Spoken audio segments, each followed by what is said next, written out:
दारु ब्रह्म ठाकुर जगतर नाथ जगन्नाथ कालिया ठाकुर जानो जहां नाम होचे सत्य नारायण सुगमतार ठाकुर प्रभु नारायण से संतानर तथा तांको सपरिवार गुडी दियो मां लक्ष्मी घरे वासस्थान करंतु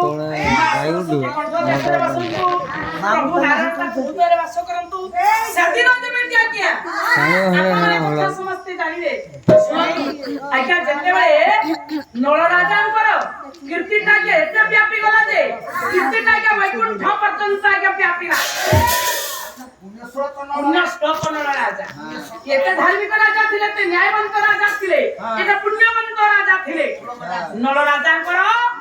धनरे ए नळ राजांकर कीर्तिटा स्वर्ग को व्यापीला हला जो छोटा को कीर्तिटा जतला जो स्वर्गपुर पर्यंत व्यापीला स्वर्गपुर थिले किए प्रभु नारायण मां लक्ष्मी थिले प्रभु नारायण कहउछ त्यारे है जानिछ अरे नलंदा राजांकर कीर्तिटा आज स्वर्गपुर पर्यंत व्यापी गलानी नहीं त रहिबा कोठी कहिलो एथि तो रही होबनी जीवा कोठी नल राजांकर राज्य कोठा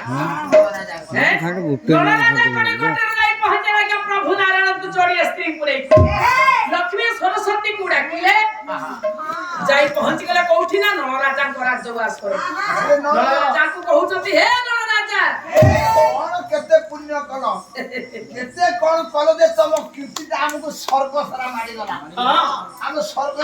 पुरे में शांति में रही एठी आ जागा नै रहिबा नहीं एठी आ जागा नै नल राजा को हमें रहिबु कोठी हे प्रभु नारायण मु आस्ति मोर जोड़े भारी आछती जोड़े भारी आज्ञा उठो ना देखो औ हैला तमरा जो सरस्वती स्त्री हां सरस्वती तू कोन रहिबु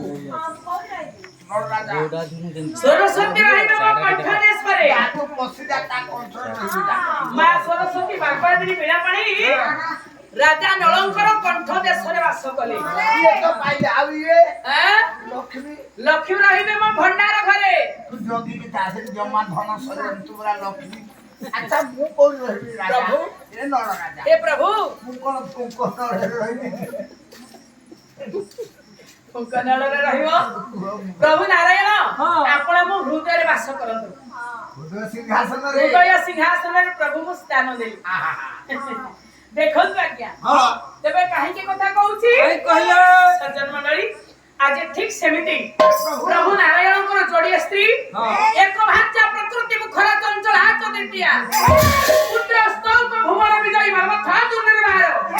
से सत्य सयन बुध दो वाहन वर्ण गारी आनम स्थानम सभो चरितम ए दानु भूत मुरारी है तेनो लक्ष्मी सरस्वती प्रभु नारायण आज आपण मानकर गृह वास करंतु जीवन चलावत को सुविधा करि थांतु से संतानर जीवन सुखमय हेउ ता जीवन सुखमय हेवा संगे संगे ताको सो परिवार ताको बापा मां समस्त ठाकुर मंगल कामना करि थांतु सर्वे बोल आनंद सागर कवार